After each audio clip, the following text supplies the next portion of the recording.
Hi everyone. I thought I'd do a small unboxing because I ordered only like a few days ago 2 meads from a company up in Scotland called the Rookery Craft Mead. I don't know if you can see that. Can you see it there? There we go. So fragile, they came in the post and here they both are. And I thought I would unbox them here with you and have a quick little taste test.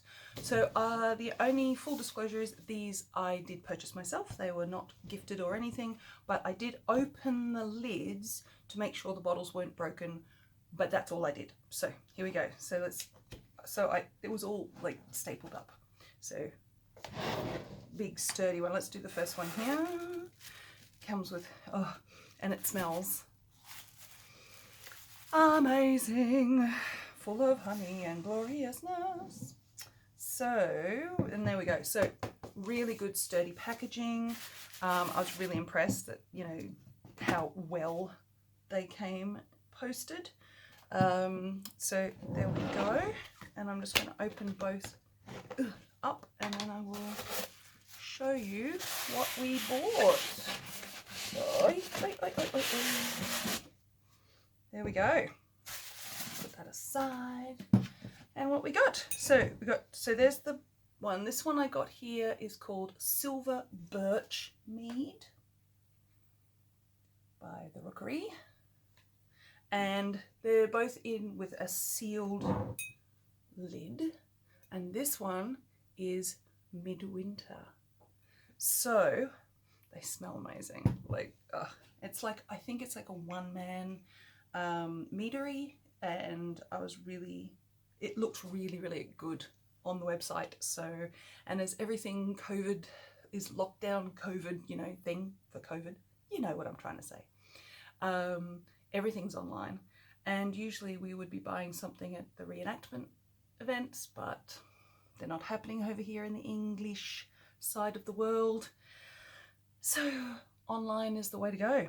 So this one, just as a little, this is the Silver Birch, and it says, I think this first bit's the same. Handcrafted meads are inspired by the history and archaeology of Northern Europe, brought up to date. So this one's Silver Birch sap is tapped under snow-dusted mountains and brewed with honey to give a warming and unique mead. Drawing from archaeological evidence from the Isle of Arran, this mead gives toasted malt and light nuttiness. So that's exciting. And then the Midwinter mead, you can see how it's got a different colour as well. Well, can you see that that's a different colour? Yes, you can see the Midwinter is a darker colour. That's good. This one says, "Great the dark of the year with a cup of our..." Oh, great the dark of the year with a cup of our exotic golden mead. Fresh ginger root and frankincense from the Silk Road combined with whole oranges give this mead a Yuletide warmth worthy of the returning sun. So there we go. I'm going to do a little taste test of them both.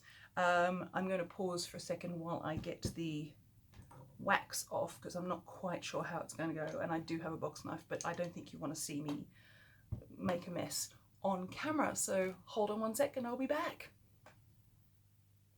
Okay, so I have all my fingers. I didn't break anything or cut anything off, which is really good, except the wax on our seal. So you can see I just left a little bit there. Looks like it's like a proper cork. We'll just do that. Boop. Oh wow. Ooh, okay, so it definitely has like a fruit wine. This is the Silver Birch, by the way. So you've got this honey, obviously. That's a stupid comment saying it's mead, which of course, if you don't already know, mead is a honey-based alcohol where the honey is usually raw and fermented. And I believe from the website that this is just honey and water and then whatever flavorings they put in it. They don't use any yeasts or anything like that. So I'm pretty sure. I should have checked before I got on here. Anyway, so this has got the obviously first aroma is like boom, honey, but then there is definitely a dry white wine almost sort of hint to it. There's a bit of dryness and there is definitely a bit of nuttiness. So I'm going to use my pretty little vodka glass. I'm going to have a little taste.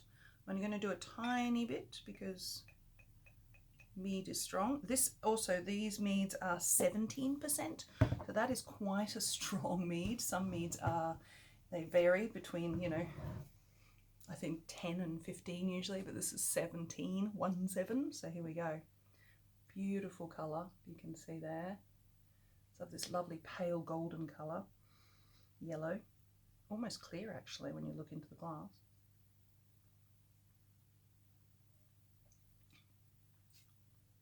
Oh wow. Okay, so the aroma is honey, but the flavour is definitely green nuttiness. Oh.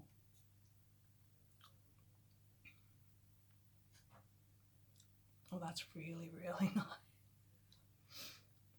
It's got some lovely, what they call legs, I believe, in wine terms. So it's got this lovely strong, you know, like a fortified wine, but it's not anywhere near as sweet as a fortified wine. Oh, that's really lovely.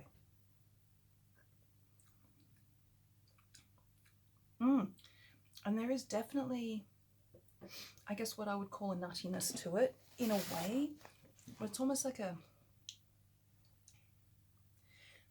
it's not really herbal, it's not really green. Nuttiness, maybe. It's really nice though. It's like very, I've not tasted a mead like this. That's really nice. I'm gonna wipe this out now. Oh, I'd recommend that one.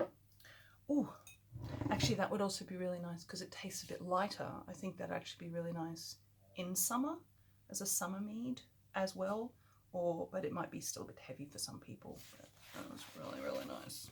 All right. Next is the Midwinter. So there was lots on their website, but the Midwinter, I could only afford two, and I really, yeah, I'm studying, so probably shouldn't have bought any, but you know, hey, sometimes you got to do these things. Okay, again, honey scent. Yep, the first thing is honey, but it smells smoky, if that makes any sense. I would say, yeah, honey and smoke. That's probably the frankincense. Let's have a try this one. Oh, I love that sound. You can see that's a bit more golden. Yeah, it's definitely more golden. Oh, and then the scent out of the bottle. Oh, you can smell the ginger, but not overpowering. It's not like, oh, I can smell ginger wine.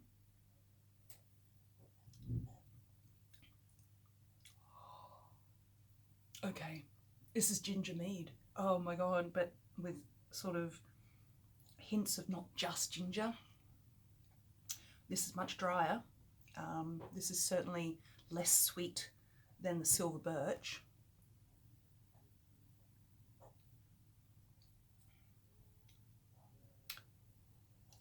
Wow. Mr. Rookery, you are impressive. I'm really wow. But this is dry. This is like, I can see how this will be really nice. I mean, we've just had a cold snap last week. I think that's what encouraged me to buy mead in the first place.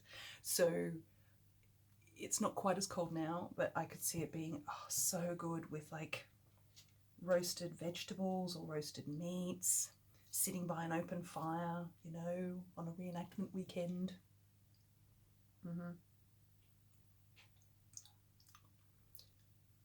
That's so nice. You've got to try it. Here, have a try. That doesn't help, I know. Anyway, yeah, this is really good too. It's very different though. It's not what I would at first thought. If I tasted this without knowing, I would go, what's that? Is it a mead? I'm not quite sure. But it's lovely. The ginger and what was it? Frankincense and what else was there? Ginger root, frankincense with orange. Ah, it's the whole orange. It's the pith. It's the tartness of the orange skin and pith mixed with the ginger. So you've got this dry, floral, but also juicy. Oh, that's And I could see that poured over like pancakes maybe, or mixed with other alcohols possibly. If you want to do like a mixer, because it is strong, it's also 17%, and poured over ice cream, I think. Well, thanks for joining me on this little taste test adventure for something medieval, historical, and tasty. As I said, this wasn't sponsored. I just bought these, and I just thought it's always nice to support small independent businesses. This guy's called the Rookery. They are in Perthshire. Is that what you say? Is that how you say it? Perthshire. Ooh, I'm Australian, forgive me. But in Scotland. I'm not going to do a Scottish accent. Have a look for them online. I'll link the website below. I think it's rookery.scot. There you go.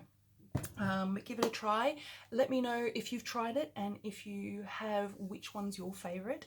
And let me know if there were other brands of independent UK meaderies that I've got to look into. So until next time, everyone, happy sewing and happy medievally historically.